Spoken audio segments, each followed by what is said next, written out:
va parler pendant quelques instants des aides visuelles, tout ce qu'on appelle les aides visuelles et ce qui peut aider les personnes, les enfants avec autisme à faire des transitions d'un environnement à un autre, d'une activité à une autre, etc. Quand on parle des aides visuelles, déjà ce qui est clair, c'est qu'on a tous besoin d'aides visuelles. On ne s'en rend pas forcément compte, mais tout autour de nous, on navigue au milieu des aides visuelles. Il y a des aides visuelles un peu partout dans notre environnement.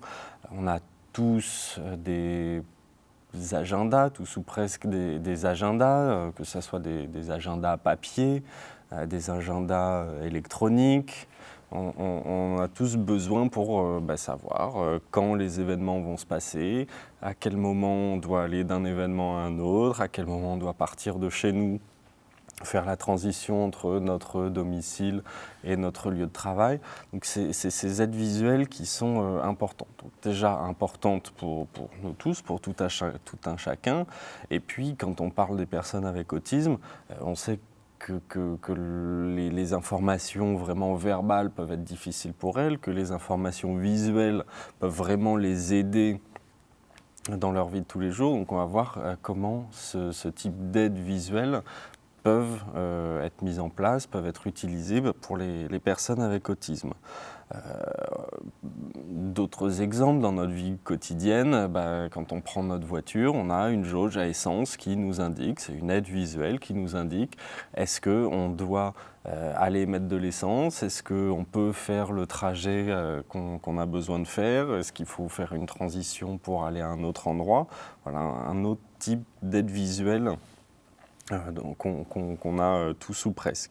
Quand on va prendre notre avion, qu'est-ce qui se passe? On a un ticket, une carte d'embarquement avec un numéro de porte et puis on va regarder autour de nous, en particulier quand on est dans un aéroport, dans un pays où on ne parle pas la langue, on va se repérer avec ces aides visuelles pour savoir où est-ce qu'on doit aller et pour pouvoir prendre notre avion. Sur la télécommande, les boutons vont avoir des couleurs différentes, ça va nous aider à trouver le bon bouton, même si c'est une nouvelle télécommande. Donc on navigue tous dans ces aides visuelles. Quand on parle des aides visuelles, et en particulier pour les personnes avec autisme, elles vont permettre vraiment de concrétiser les informations, de les aider à les fixer, à les mémoriser. Et c'est ça l'intérêt, d'avoir quelque chose qui puisse être stable, quelque chose sur lequel la personne puisse s'appuyer. Elle va pouvoir s'appuyer en cas d'oubli.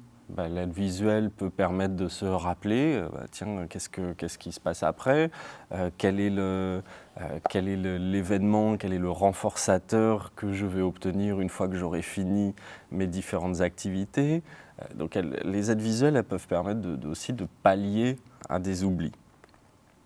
Entre guillemets, elles vont aussi rassurer, elles vont faire en sorte que la personne avec autisme, l'enfant, puisse vraiment savoir qu'est-ce qui va se passer à quel moment, qu'il puisse savoir un petit peu comment s'organise son temps, comment s'organise sa journée, comment va s'organiser les différents moments qu'il va vivre dans la journée, et qui puisse comme ça éviter l'incertitude et incertitude qui pourrait créer ce qu'on pourrait appeler de l'anxiété ou des angoisses.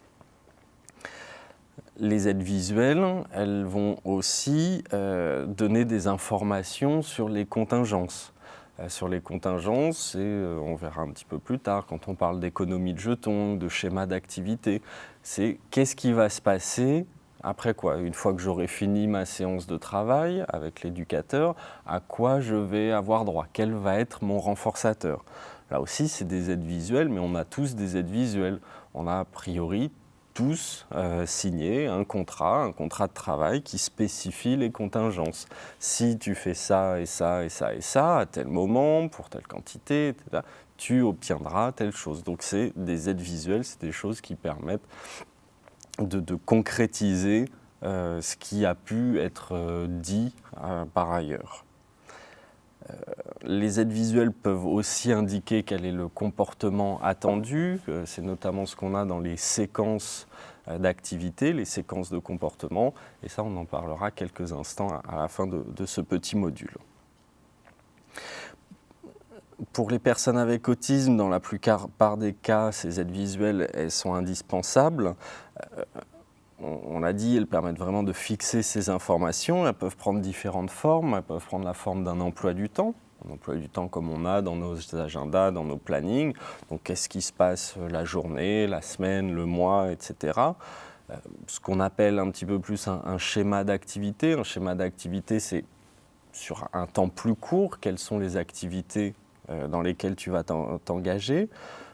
Une économie de jetons. Une économie de jetons, c'est un dispositif un petit peu particulier qui indique dans combien de comportements tu pourras avoir accès aux renforçateurs, ou des aides à la transition, ou des aides aux séquences d'activités.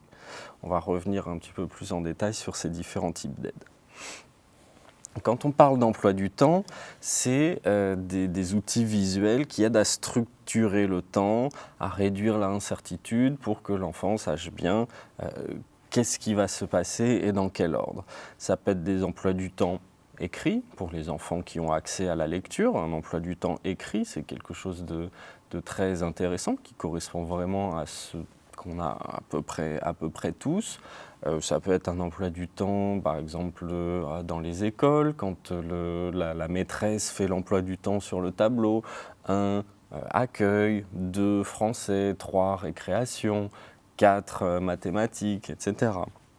Ça peut être un emploi du temps avec des pictogrammes, donc des représentations imagées, des dessins qui représentent les différentes activités. Ça peut être un emploi du temps avec des photographies. L'intérêt des photographies, c'est d'avoir la vraie représentation de l'activité ou du lieu. Par contre, ça peut provoquer des difficultés pour certains enfants, pour lesquels, si on met une photographie par exemple du crayon rouge avec une fiche d'activité, pour l'enfant, ça va représenter l'activité écriture avec le crayon rouge. Et que si on change de crayon, là, c'est plus du tout la même activité. Ça, c'est à adapter aussi, la représentation qu'on va utiliser dans l'emploi du temps. Le mode de représentation doit être adapté aux enfants. On pourrait même imaginer des emplois du temps qui soient faits avec des objets qui soient très, très représentatifs des activités dans lesquelles on va. Soit les objets en eux-mêmes, soit des miniatures. Les emplois du temps, on peut avoir des emplois du temps qui recouvrent juste 1 heure d'activité ou 1 heure de séance avec l'éducateur, qui peuvent recouvrir une demi-journée, une journée, une semaine, un mois, évidemment en fonction des compétences de l'enfant, en fonction de son niveau de développement. Un enfant avec un niveau de développement de 2 ou 3 ans aura difficilement accès à un emploi du temps qui recouvrerait une semaine ou un mois. Il vaut peut-être mieux se focaliser sur des périodes qui sont plus à la journée ou à la demi-journée, etc. Au fur et à mesure du développement de l'enfant, on peut avancer dans la complexité des emplois du temps qu'on va utiliser. Donc voilà ce qu'on disait, les emplois du temps visuels doivent être adaptés au niveau cognitif de l'enfant, au niveau de ses capacités de compréhension, ses capacités de projection dans le temps, ses capacités donc, de traitement, positionnement spatio-temporel, et puis évidemment, en fonction des traitements, des stimuli visuels, donc on peut imaginer des emplois du temps qui soient avec des petites images ou des petits pictogrammes si l'enfant peut tout à fait utiliser ce genre de support. Pour un enfant avec des déficits plus importants, il va peut-être falloir utiliser des images beaucoup plus grosses, sur fond blanc, avec juste un objet qui soit pris en photo par exemple, avoir quelque chose de beaucoup plus simple. Voilà quelques exemples d'emploi du temps, hein. On peut imaginer un emploi du temps qui soit à la semaine, le lundi, le mardi, le mercredi, etc., avec les différentes séquences d'activités, et puis certaines activités qui vont être différentes entre le lundi et le mardi. Donc le lundi, on a telle chose, le mardi, il y a autre chose, le mercredi, on va au parc, le jeudi, on va à la gym, etc., etc. Ça pour des enfants qu'on va dire au minimum un âge de développement de 3 ans pour un emploi du temps à la semaine. On peut imaginer des emplois du temps qui vont juste sur la journée. À 7 heures, qu'est-ce qui se passe? À 8 heures, on va à l'école. À 2h30, on reprend le bus. À 3 heures, on fait le goûter, etc., etc. Donc là, on a un emploi du temps qui couvre la journée, du matin 7 heures au soir 8h30. Et quand arrive le soir, avec l'enfant, on refait l'emploi du temps pour la journée d'après. Et comme ça, on fonctionne tous les jours. On peut imaginer aussi des emplois du temps qui soient sur des séquences beaucoup plus courtes. Séquences beaucoup plus courtes, par exemple une demi-journée. On fait telle activité, par exemple on s'habille, on mange, ensuite on travaille sur d'autres activités liées à l'habillage, on reprend la voiture, on va à la maison. Donc une séquence beaucoup plus courte pour un enfant avec des capacités cognitives moins élevées. Maintenant, quelques mots sur ce qu'on appelle les économies de jetons. Alors, économie de jetons, c'est quelque chose qu'on utilise très souvent. Alors, malheureusement, parfois, c'est pas très bien utilisé comme système. Là, on va juste donner quelques informations sur les économies de jetons. En fait, l'idée d'une économie de jetons, c'est de pouvoir représenter visuellement la quantité d'efforts, la quantité de comportements à émettre avant l'arrivée d'un renforçateur. C'est uniquement ça. Donc, quand on utilise des économies de jetons, il faut que les comportements que l'enfant doit avoir soient spécifiés. Alors, pas forcément à l'enfant, que ça serait mieux, au moins qu'ils soient spécifiés pour nous, qu'on sache quels sont les comportements attendus, quels sont les comportements pour lesquels on va pouvoir donner un jeton à l'enfant. Et que comme ça, lui, il puisse visuellement voir les jetons s'amasser. On va voir quelques représentations imagées après de ce type de système. C'est très intéressant puisque ça lui indique vraiment tout ce qui lui reste à faire avant le renforçateur. Dans l'idée d'une économie de jetons, donc on va amasser ce qu'on appelle des jetons, mais ces jetons, c'est le terme générique. Un jeton, ça pourrait être n'importe quoi, ça pourrait être un vrai jeton, comme type jeton de poker, un jeton en carton qu'on aurait fabriqué. Quand on parle de jetons, ça pourrait être des allumettes ou des billes où l'enfant amasse un certain nombre de ces jetons et peut les échanger contre le renforçateur une fois qu'il a obtenu un certain nombre de jetons. Donc l'idée, c'est d'utiliser ces jetons qui vont petit à petit devenir des renforçateurs. L'enfant va les obtenir et comme ça lui permet de les échanger, d'avoir un renforçateur, quelque chose d'autre à la fin de l'obtention des jetons, petit à petit, ces jetons vont devenir des vrais renforçateurs. Mais vraiment, on utilise ce terme générique jeton, pas parce qu'il faut forcément que ça soit des petits jetons rouges, c'est juste le terme générique pour des renforçateurs qu'on va pouvoir échanger contre un renforçateur terminal. Voilà, dans cet exemple-là, on peut imaginer, c'est un système d'économie de jetons, où on a certaines cases.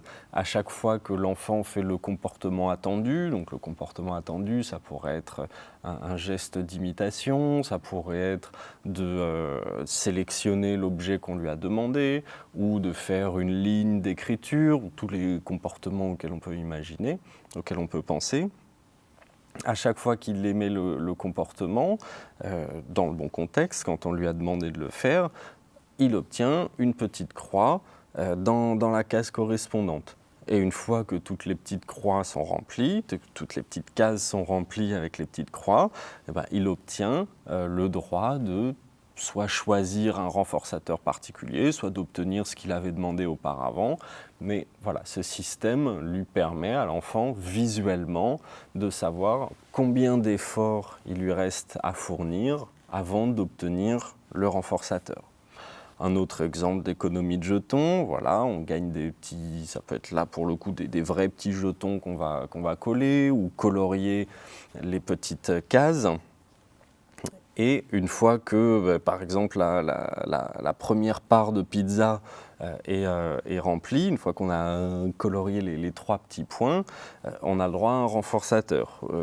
Pour la part de pizza suivante, on remplit à nouveau les petites cases, on a un nouveau renforçateur, et puis une fois que tout est rempli, on peut imaginer le super renforçateur qui arriverait à la fin de tout ça. Encore un autre exemple, et là pour le coup avec vraiment des jetons, des vrais petits jetons de poker qu'on scratch les uns après les autres, et sur ce système-là, on a une petite image, un petit carré à la fin, dans lequel on peut visuellement représenter le renforçateur terminal. L'idée derrière ce système, c'est bien d'indiquer à l'enfant un genre de contrat de travail. Une fois que tu auras fait toutes ces activités-là, tu auras le droit de faire le renforçateur que tu as choisi. Un autre exemple, encore dans la même idée, le petit train, au fur et à mesure, on remplit les différentes cases, et une fois que toutes les cases sont remplies, on a le droit de faire une activité particulière.